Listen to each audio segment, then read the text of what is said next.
নমস্কার। আজ আমি আবার আপনাদের সামনে উপস্থিত হয়েছি আমার লেখা একটি কবিতা নিয়ে। মহাসাগর। এই কবিতাখানা আমি সমুদ্র তটে দাঁড়িয়ে লিখেছিলাম। মহাসাগর। অসীমের কাছে এসে তাকে শুধালাম, তুমি যে অনন্ত। বাকহীন সে যে দাঁড়িয়ে নিরন্তর অশেষ প্রশস্ত। জিজ্ঞাসার তরে মনে জাগে অগণিত প্রশ্ন, বিরাজিছ কেমনে তুমি ক্লান্তহীন অক্টোপাসের ন্যায় সারা বিশ্ব। পিপিলিকা ক্ষণে গজরাজে হেরি চিন্তিত বিভ্রান্ত, আমিও তেমনি অতি নগণ্য ব্রতী হয় যেন তোমারই ন্যায় ব্যস্ত। পিপিলিকার যেমন কর্মে অহীনা কদাপিও চোখে পড়েনি, ধীর স্থির নৌক তুমি নিরন্তর স্তব্ধ নিস্তেজ হেরিনি। আমি নিরেট প্রাণী দাঁড়ায় পাশে, ওহে কে তুমি অনন্ত অসীম, তোমায় জানিবার আসে। যার কৃপায় এই অপরূপ রচনা শুধু ভাবনাই রয়ে গেল, তোমায় জানা হলো না।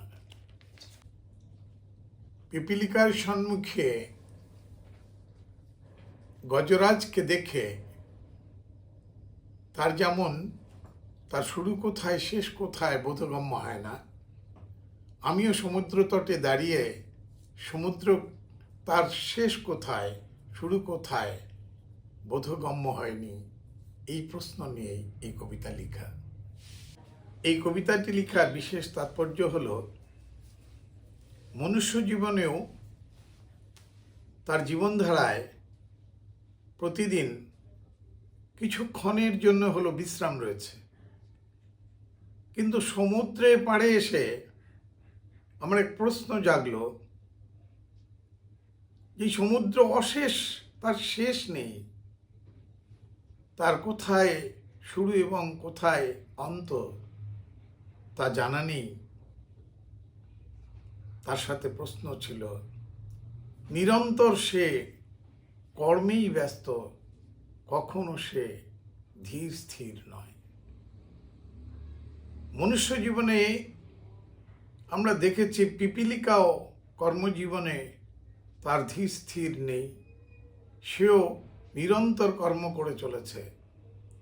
তাই একটি পিপিলিকা গজরাজকে হেরে যেমন, গজরাজকে দেখে যেমন তার শুরু কোথায় শেষ কোথায় বোধগম্য হয় না, ঠিক আমিও সমুদ্রের পাশে দাঁড়িয়ে সমুদ্রকেও সেইভাবেই ভেবেছি।